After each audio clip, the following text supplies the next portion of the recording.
la pluie qui viendra, sonner les clochers de la victoire, fixer les esprits de ma voix comme une étoile.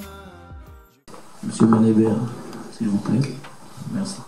Mes chers compatriotes, bonjour. Je connais quelques personnages dans la salle, et d'autres moins.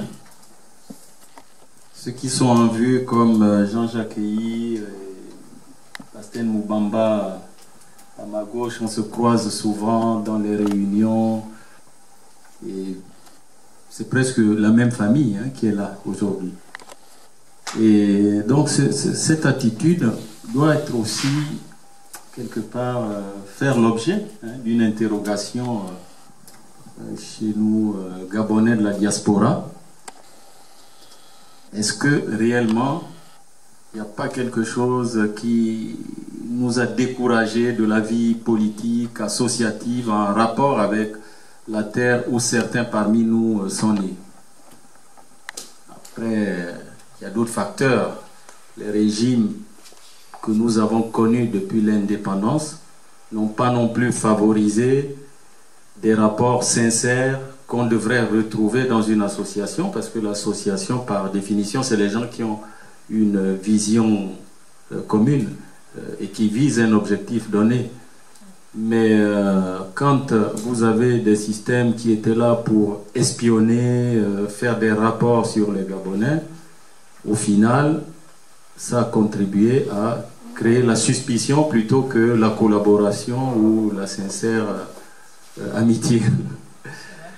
Et donc aujourd'hui, vous voyez, à chaque fois que nous faisons une réunion comme celle-ci, moi je viens de Paris, je viens jusqu'à Orléans, je ne me pose pas de questions qui va faire quel rapport pour qui.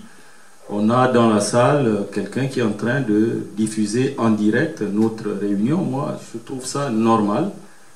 C'est ça la liberté d'expression. D'autres enregistrent, les mettront sur les réseaux sociaux et YouTube.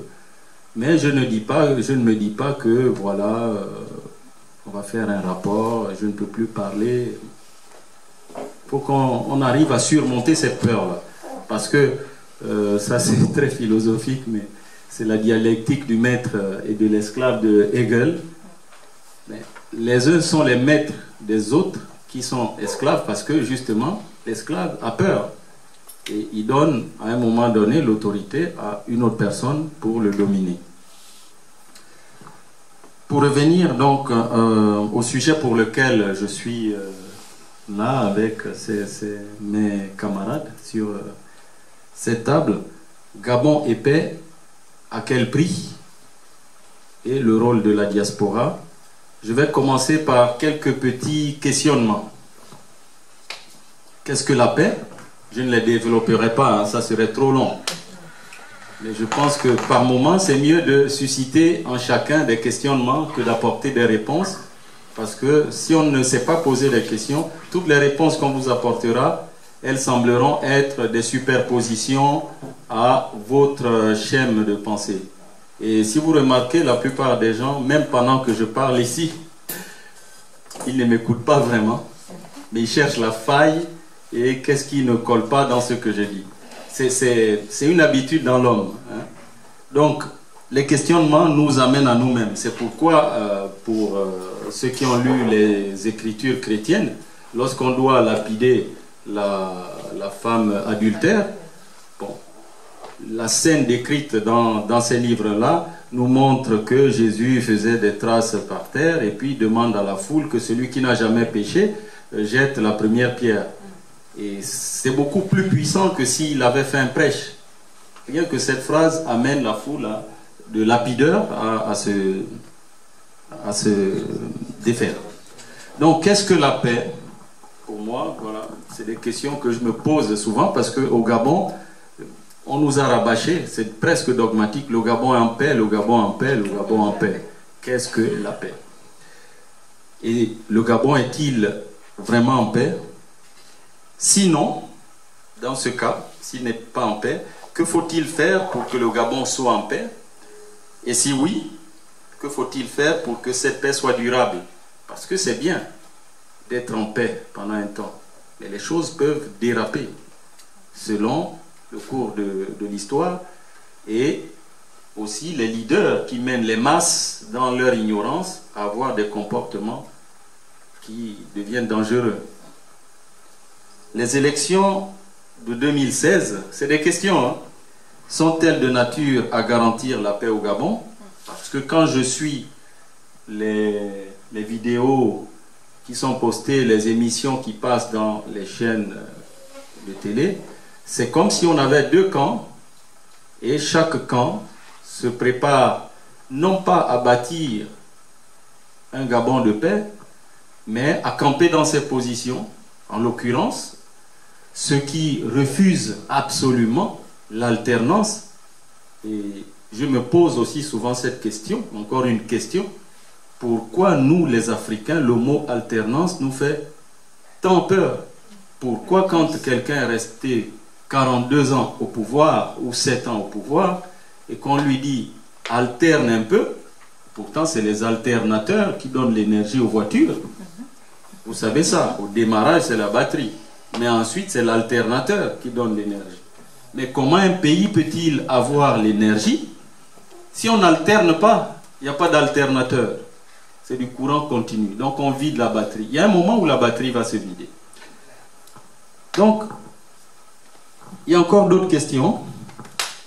Les élections présidentielles du président de la République au suffrage universel direct. Au suffrage universel direct.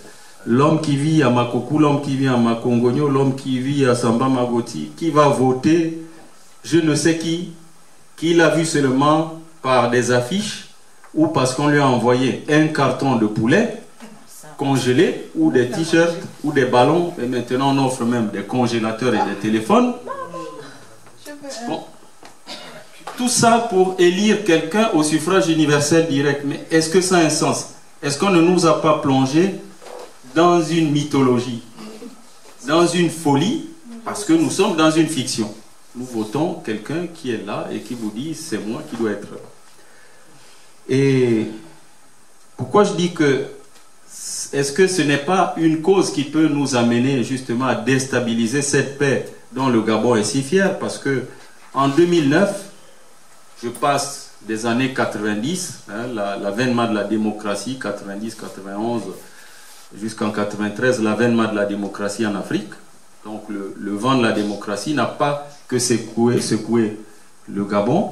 Et d'ailleurs, c'est à ce moment que les gens qui prônaient la démocratie, comme Maître Agonjo Okawe et autres, ont soit scellé leur mort, parce qu'il y en a qui ne voulaient pas entendre parler du multipartisme, de la démocratie. Pourquoi continuons-nous dans ce chemin? Alors, plus récemment, en 2009, j'ai vu une cristallisation. On a découpé le Gabon en 3 zones. Vous vous rappelez de ça? Et on a appelé ça repli identitaire. Les uns étaient derrière M. Mambundu, d'autres derrière Mbaobam, et un autre groupe devant, derrière le président actuel. Donc, est-ce que ces élections au suffrage universel direct ne sont pas de nature à nous amener un jour au clash? On se pose encore la même question là, en 2016. Est-ce que ce mode d'élection n'est pas aussi un facteur de sous-développement pour nos pays? Je vois, quand on aura fait les élections du 27 août, il va falloir un temps pour régler toutes les histoires de tricherie, que les frustrations se calment et que les cours constitutionnels, plutôt la Cour constitutionnelle, décide qui a gagné, n'est-ce pas? On risque de perdre comme ça 6 mois. Et puis avant les prochaines élections, comme en ce moment avant les élections du 27 août 2016, le Gabon est arrêté presque déjà depuis 1 an. On préparait les élections. Il y en a qui les préparent, même quand ils viennent d'être élus, ils préparent déjà les prochaines. Moi, je m'attendais par exemple que le président actuel fasse une réforme de la constitution gabonaise en vue de limiter la durée des mandats, la réduire et limiter le nombre de mandats. Donc envoyer un signal fort d'alternance. Ça n'a pas été fait. Donc, je peux déduire que, en général, ceux qui ont le pouvoir en Afrique, pas qu'au Gabon, mais au Gabon aussi, préparent déjà les élections suivantes quand ils sont élus. Alors, au vu de tout ça, je me suis intéressé un peu au programme de nos candidats politiques au Gabon. Et j'avoue que j'ai été interpellé par le titre « Le Gabon à l'abri de la peur et le Gabon à l'abri du besoin ». Ça m'a encore ramené, moi j'ai fait le catéchisme à Saint-André à l'époque, au Gros Bouquet, à une parole du Christ qui disait que l'homme ne vit pas que de pain, mais de toute parole qui provient de Dieu. Au Gabon, les solidarités familiales font que les chômeurs, les désœuvrés trouvent toujours une porte où frapper à midi pour s'abreuver d'eau et manger. C'est pourquoi au Gabon, on n'a pas fait l'objet de catastrophes alimentaires comme on l'a vu en Éthiopie et dans d'autres contrées, au Soudan en ce moment. Mais il y a des familles qui ont du mal, de manière autonome, à se payer, à manger et surtout les 3 repas. C'est des mendiants ambulants de famille en famille. Mais malgré tout, c'est des gens qui arrivent quand même à manger. Mais cette nourriture, ce pain qu'ils obtiennent, ne leur permet pas de se réaliser en tant que créatures divines. Nous sommes créatures de Dieu, disent certains. Bon, il y en a qui le lisent. Moi, j'ai cette conviction au fond de moi. Je n'ai pas besoin de lire un livre pour comprendre que moi aussi, j'ai été créé pour m'exprimer sur cette terre. Mais quand tout est bridé, quand tout est fermé, je mange, mais je suis déjà mort au niveau spirituel. Je n'ai pas d'avenir, je n'ai pas de métier. Si je ne suis pas né dans une bonne famille, si je n'ai pas quelqu'un bien placé au ministère, j'ai condamné déjà ma vie. Mais où est la liberté, où est la paix intérieure? Donc, quand j'ai lu le programme de Jean Ping avec Monsieur Jean Ping, avec les 2 sous-titres, le Gabon à l'abri de la peur et le Gabon à l'abri du besoin, j'ai dit ça répond à nos problématiques. La peur, ce n'est pas forcément quelque chose qui tourmente l'homme de l'extérieur. Ça peut tourmenter l'homme de l'extérieur, mais c'est quelque chose avec laquelle nous dormons. On se lève en disant, demain, je vais manger quoi? Est-ce que si je parle comme je suis en train de parler là, heureusement que je suis à Orléans, est-ce qu'en sortant, on ne va pas me menotter et me mettre en prison comme cela se faisait sous d'autres cieux à l'époque des rois qui avaient les droits, les monarchies de droits divins, qui avaient droit de vie et de mort sur les autres? C'est ça la peur. Donc, en lisant ce programme, j'ai compris que, tiens, il y a une réforme institutionnelle qu'envisage M. Ping pour libérer les Gabonais de la peur de l'institutionnel. Parce que la nation gabonaise, la nation a un côté sociologique, un côté humain, c'est nous. Mais l'État, c'est l'émanation, c'est comme un pacte, un accord, un contrat de ce que ces humains qui vivent dans des limites géographiques qu'on appelle par exemple Gabon, décident de mettre en place, c'est ça l'État, pour organiser leur vie. Mais quand cette organisation devient facteur de peur pour les gens qu'elle est censée protéger, il y a nécessité de réformer. Et c'est ce que j'ai retrouvé dans le programme du candidat Jean Ping. Et deuxièmement, l'abri du besoin. Le besoin, il est essentiellement matériel. Et nous le résumons souvent à la fédéralitude par les 4 piliers de satisfaction des besoins de base. Le beau prénom Elsa, éducation, parce que c'est l'éducation qui fait monter tout l'écran. Dans la pyramide de Maslow, vous avez les besoins physiologiques, après les besoins de sécurité, les besoins d'appartenance, jusqu'aux besoins de réalisation. C'est l'éducation qui va vous permettre de franchir tous ces niveaux. Il y a des gens qui sont aujourd'hui médecins, qui exercent des Gabonais. J'ai des amis du primaire qui sont ici en France, médecins. et qui appartiennent au corps des médecins, qui se sont réalisés, qui font des recherches et autres. Mais à la base, ils n'étaient rien. Mais grâce à l'éducation, ils ont franchi les niveaux. Et aujourd'hui, c'est ce qu'on appelle des quelqu'un, des gens, des hommes. Donc, nous appelons ça ELSA, éducation, logement, santé et alimentation.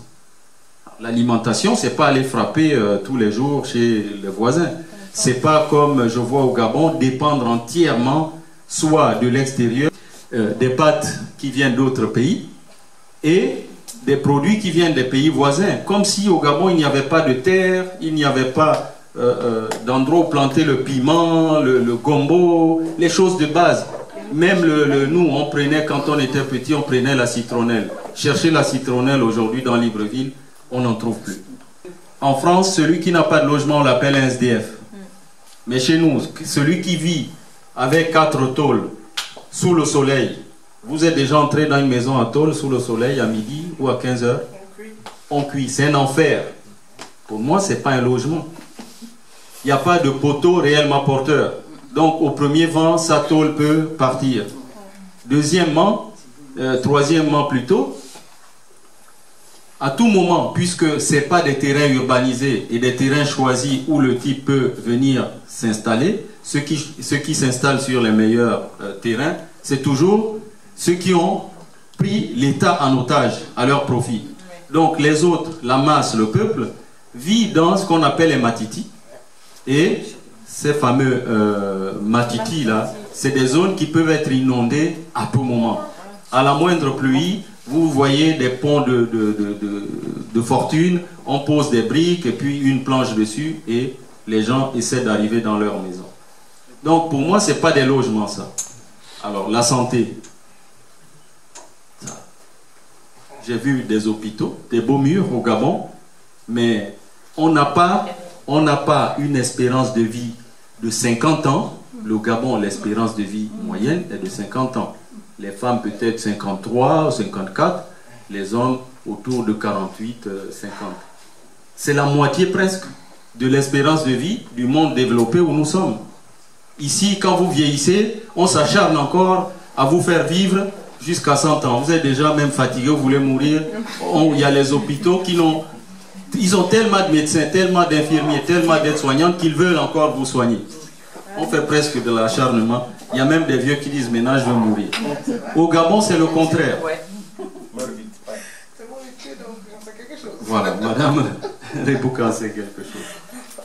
Mais au Gabon, il y a des gens qui veulent vivre, mais par moment, il n'y a pas d'hôpitaux. Vous allez même à l'hôpital, on vous dit d'aller acheter les médicaments avec une ordonnance qui vous coûte 4 à 6 fois le salaire que vous avez même annuellement. Mais comment vous allez faire? Vous êtes déjà mort. Pour moi, donc ces 4 piliers, c'est des piliers totalement déstructurés. Alors, donc c'est ça pour moi, quand j'ai lu ce programme, je me dis, il répond aux besoins des populations gabonaises. Que peut faire la diaspora? Ce que nous pouvons faire déjà, c'est d'exercer les droits que nous n'avons pas chez nous. Le droit d'expression, le droit de réfléchir, de penser. Nous ne l'avons pas chez nous. Et derrière ça, ne parlons pas pour parler, faisons passer le know-how. Nous, avec tous les gars qui sont avec nous à la fédéralitude, il y a des gens d'autres pays africains, mais il y a beaucoup de Gabonais avec nous. Nous égosillons à faire passer un message de démocratie réelle, de démocratie participative, d'une gouvernance apaisée. C'est déjà une idée, c'est la seule chose à la limite qu'on peut faire passer, puisqu'au commencement était la parole. Si on ne peut plus parler, on peut avoir les meilleures idées dans le monde, mais elles resteront dans notre tête. Et comme disait quelqu'un, quand vous voulez trouver les meilleures idées au monde, vous allez dans les cimetières. C'est là où les gens sont morts avec de belles idées sans jamais avoir pu les réaliser. Nous en parlons pour que les populations s'en saisissent et que nos politiques comprennent que ces gens-là ont quelque chose à nous proposer. Pas forcément parce qu'ils attendent quelque chose de nous, mais parce qu'ils aiment le peuple gabonais. parce qu'ils aimeraient que le pays d'où ils viennent soit aussi un pays qui compte dans les nations libres de ce monde. Si demain, quand vous quittez la France, moi je vois des Gabonais ici qui vous disent « Ah, moi je m'en vais m'établir au Canada ». Ils ne se posent pas des questions métaphysiques, puisque quand ils arrivent, c'est presque les mêmes choses qu'ici. Mais nous-mêmes, pour aller en vacances au Gabon, on commence à se préparer comme si nous allons en expédition au pôle Nord. Hein? Sac de médicaments, sac de ceci, assurance de rapatriement, 10 000... Non, mais est-ce que c'est un pays, ça? Franchement. Donc moi, je pense que nous sommes dans un état en faillite et qu'il est temps que ceux qui ont gouverné cet état en faillite depuis le départ comprennent que, franchement, avant de quitter ce monde, puisque beaucoup sont des septuagénaires, et je pensais que la nouvelle vague plus jeune, les cinquantenaires, allait faire mieux, mais je me rends compte qu'il y a quelque chose qui ne va pas. Il faut que nous leur disions, c'est ça le rôle de la diaspora, que ce pays, vous l'avez amené en faillite, et nous vous voyons, et il est temps que vous le redressiez. Voilà un peu les petites choses que je peux dire, puisque c'est démocratique. Je n'aime pas trop parler de moi, mais ce qu'a dit M. Moubamba Basten tout à l'heure, et Jean-Jacques l'a rajouté, Jean-Jacques Eyi, tous les Gabonais sont presque parentés. Si vous regardez chez nous, le nom-père, Nilobert, était le fils du roi Doé, qui était Agekaza, du clan Agekaza de Pongwe et du clan Bobunja de Benga. Le roi Doé donne Nilobert. Mais le roi Doé avait eu 11 épouses. Ce n'était pas répréhensible, c'est notre tradition, surtout à l'époque. Mais dans ces 11, il y avait plusieurs ethnies. Il y avait plusieurs ethnies. Et Nilobert a fait la même chose. Parce qu'ils avaient dans leur tête le principe de l'exogamie. On ne peut pas se marier entre nous, puisque à un moment donné, les clans étaient tellement petits que les gènes risquaient de provoquer des consanguinités. Donc, allant sur ce principe d'exogamie, mais on a des parents et des liens un peu partout. Et ça continue aujourd'hui avec le phénomène urbain qui nous permet de nous croiser. Mais ne soyons pas non plus de petits naïfs, puisque quand on regarde l'histoire des génocides tels qu'au Rwanda, le Rwanda, les Tutsis et Hutus se mariaient. Mais ça ne les a pas empêchés à un moment donné, lorsque l'homme est à bout de souffle, de dérailler totalement et d'arriver à s'entretuer. Donc, ce n'est pas une condition suffisante pour avoir la paix au Gabon. Pour avoir la paix au Gabon, on ne change pas les gens, on met en place les conditions de leur changement, donc les structures, le cadre, et c'est le rôle de nos politiciens. Ils ont une responsabilité. Si nous sommes là en diaspora, moi j'aurais bien voulu rentrer depuis, c'est à cause d'eux. C'est à cause de ces messieurs. Parce qu'ils ont rendu nos terres invivables. Invivables. Et si les flux se font de l'Afrique vers l'Europe, imaginez ce qui peut pousser un être humain à défier une mer comme la mer Méditerranée. C'est que les conditions là-bas sont devenues infernales. Et comme le dit ma femme souvent, quand nous échangeons comme ça, elle dit, mais finalement, il fuit l'enfer de l'au-delà, mais il y a des pays africains, quand vous arrivez, vous sortez de l'hôtel et des beaux quartiers, vous bifurquez un peu, vous êtes déjà en enfer. Donc, notre rôle, nous ne les avons pas oubliés, c'est d'éveiller leur conscience et les réseaux sociaux nous aident pour ça. Merci pour l'écoute. Vous allez maintenant, comme l'ont dit les maîtres de cérémonie, avoir aussi accès au micro, puisque c'est une causerie. Merci. J'attends la pluie qui viendra, sonner les clochers de la victoire, fixer les esprits de ma voix comme une étoile. Que Dieu m'accompagne lorsque le jour se lèvera, car ma vision me redonne espoir. Fais vivre mon enfant au-delà, si c'est né à l'essentiel, bien au-delà. Air Peace Mère.